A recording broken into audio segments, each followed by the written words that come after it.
حضرت یوسف کی معاذ اللہ پھر غلطی، تو عزیز مصر نے کرتا دیکھا تو پیچھے سے پھٹا تھا، لیکن امام قرطبی کہتے ہیں وہ کوئی عقل مند آدمی نہیں، وہ تو 4 مہینے کا بچہ تھا، وہ ایک 4 مہینے کا وہ قریب تھا۔ حضرت یوسف علیہ السلام کی گواہی دینے کے لیے اللہ نے اسے زبان دی تھی، زلیخا کے ماموں کا بیٹا تھا، 4 مہینہ کا گہوارے میں لیٹا ہوا، جب بادشاہ سے فیصلہ نہیں ہو رہا تھا اور بادشاہ پریشان تھا عزیز مصر کہ کسی کو جا کے بتاؤں گا تو کوئی کیا سوچے گا، اس کے گھر میں کیا کچھ ہوتا ہے۔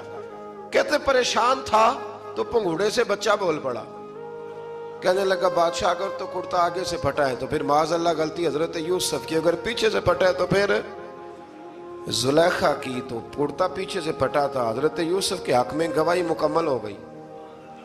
اب آہستہ آہستہ نا دربار میں محل میں بات پھیلنے لگی، تو بیویاں کہنے لگی اوہو زلیخا تو ایک غلام پہ عاشق ہو گئی ہے، ایک غلام پہ۔ تو زلیخا کہنے لگی تم اجے میرا محبوب نہیں ڈٹھا۔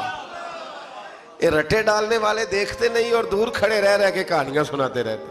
انہوں نے کہا تو نے ابھی دیکھا نہیں نا، تو نے ابھی یہ کیا پتا ہو کہ ماجرا کیا ہے۔ تو کہنے لگی نہیں تو غلام پہ۔ اس نے کہا چلو تجربہ کراتی ہوں۔ ساری عورتوں کو بٹھایا، ہاتھ میں ایک ایک سیب دیا، ایک ایک چھری دی، اور جب پوری تیاری ہو گئی پھل کاٹنے کی عورتوں کی تو جناب یوسف سے کہا ذرا جھلک تو دکھاؤ۔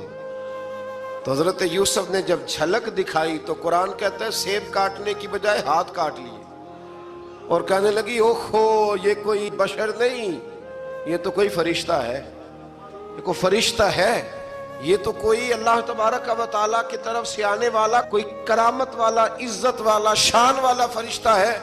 حضرت زلیخا کہنے لگی سمجھ آئی ہے پھر تو مجھ پر شکوہ کرتی تھی۔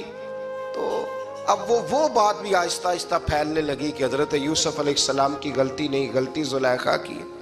اب بادشاہ نے زلیخا سے کہا کہ اگر تو میں تیری بات کروں تو تیرے ساتھ میری بدنامی کا بھی ڈر ہے، کیا کریں؟ طے یہ پایا کہ حضرت یوسف کو جیل میں ڈال دیا جائے۔ پہلے بھائیوں کے تھپڑ، پھر کنواں، پھر مصر کی منڈی، پھر زلیخا کا الزام، اور پھر باری آ گئی جیل جانے کی۔ حضرت یوسف علیہ السلام کو جیل میں، کچھ نے لکھا ہے 12 سال جیل میں رہے، جیل میں ڈال دیا۔ حضرت یوسف علیہ السلام جیل میں کیا کرتے؟ واعظ فرماتے، تبلیغ فرماتے، لوگوں کو اللہ کی توحید کی دعوت دیتے۔ وہاں جیل میں نا ایک شخص نے خواب دیکھا، اس نے دیکھا کہ میرے سر پہ نا پرندے کھا رہے۔ تو حضرت یوسف کہنے